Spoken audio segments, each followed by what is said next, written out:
Yo, selamat malam. Selamat datang di playlist baru Aspal, yaitu Aspal Horor Malam.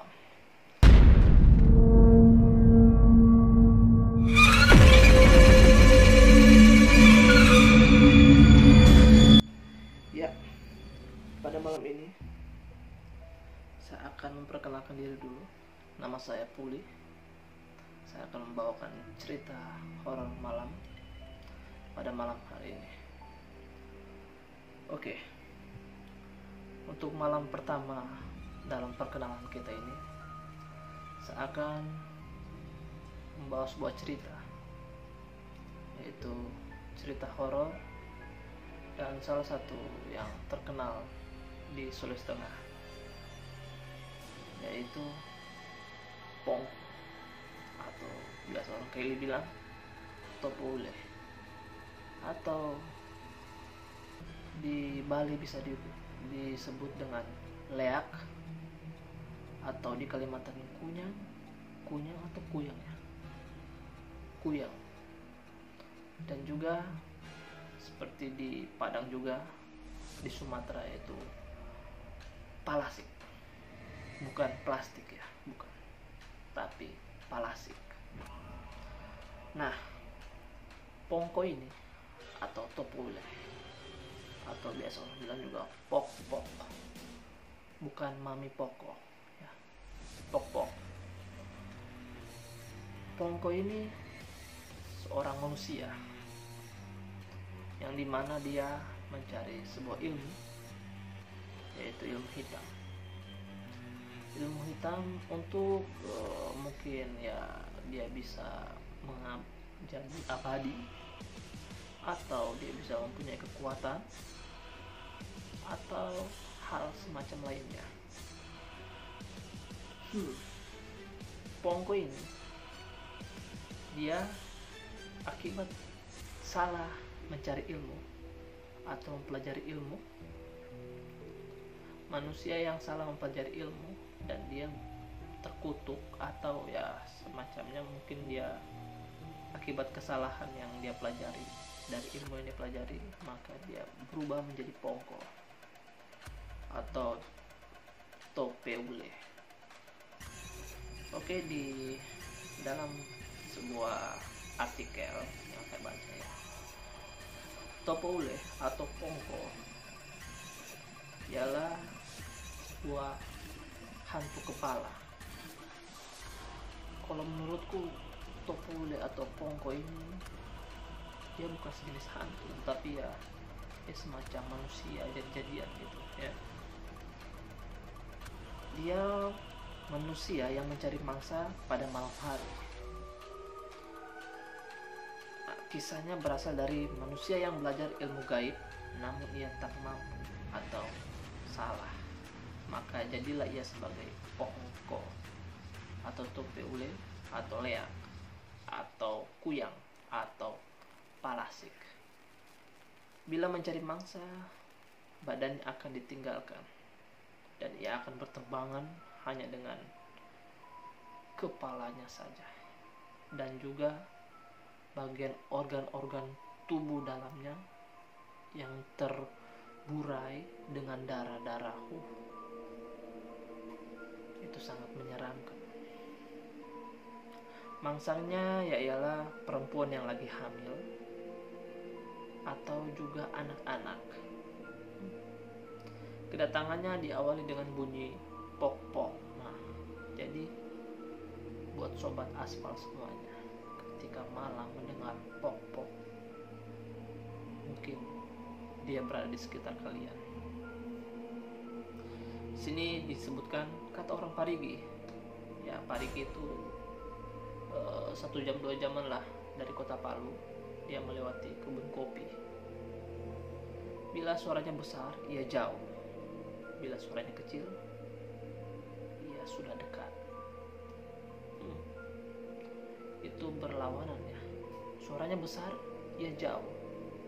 Tapi suaranya kecil, dia sudah amat dekat. Dan soal pok-pok itu, saya sendiri pernah mendengarkannya di sini disebutkan oleh yang pembuat artikel ini. Suatu waktu saat masih kanak-kanak di Masigi dan Kaili lain saat menyusur gua di Bambaloka. Bambaloka di mana ya? Mungkin di dekat situ. Oh, di Sulawesi Barat. Saat masih menjadi mahasiswa pecinta alam, namun karena tak pernah berjumpa secara fisik, saya juga tak yakin adanya hingga kini. Oh, sepertinya dia tidak percaya. Soal orang yang belajar ilmu gaib lalu menjadi tope ule, warga sekampung tahu adanya. Biasanya ada bisik-bisik tetangga, bukan lagu ya. Itu orang yang mepongko. Saat siang hari, ia seperti warga biasa. Tak ada tanda-tanda ia adalah hantu yang menakutkan itu. Konon, ada cara menandai orang macam itu.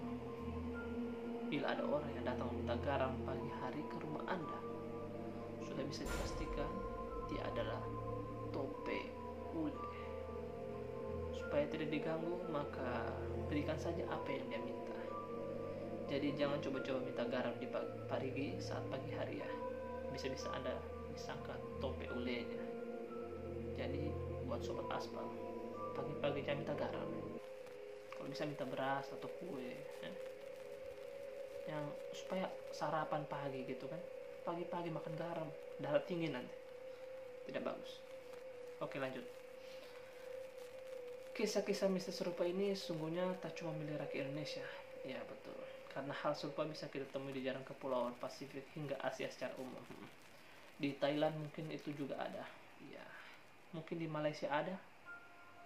Atau di negara-negara lainnya yang di Asia ya. Jepang ada tidak? Lanjut.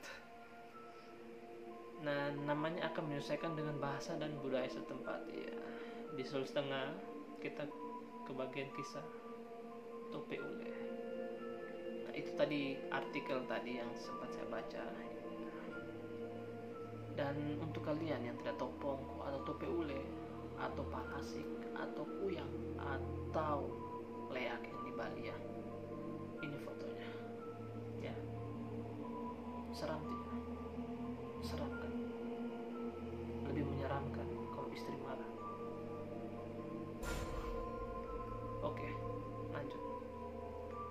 Jadi itulah kisah pongko yang dimana saya baca di artikel, sebuah artikel. Jadi pongko itu semacam manusia yang dimana manusia ini salah belajar ilmu hitam atau ilmu gaib agar dia menjadi awet muda atau mempunyai kekuatan mistis lainnya, kita tidak tahu. Atau mungkin buat sobat aspal yang di sana yang sudah pernah ketemu dengan pongko, mungkin bisa berbagi cerita di kolom komentar. Dan juga untuk buat sobat aspal sekalian, saya akan memberitahukan bahwa aspal horor malam ini akan ditayangkan setiap malam Jumat ya. Jadi untuk kalian mau mendengar cerita-cerita horor atau cerita mistis atau mungkin cerita-cerita pembunuhan khususnya di Kota Palu, Sulawesi Tengah, bahkan untuk seluruh Indonesia, silakan saksikan setiap malam Jumat di aspal horor malam. Dan juga untuk episode berikutnya kita akan membahas sebuah hantu dari Kota Palu atau bisa dibilang ini apa ya, hantu monster atau hewan mistis, yaitu Kalumba. Ada yang tahu Kalumba? Jika ada yang tahu, silakan komen di bawah ini. Oke. Jadi untuk hari ini atau untuk malam ini, kisah pongko pada malam ini sampai di sini. Jadi buat Anda sekalian yang ingin mendengarkan cerita horor, silakan pantau setiap malam Jumat akan selalu hadir untuk kalian. Oke, kita akan bertemu minggu depan. Salam aspal asli Palu.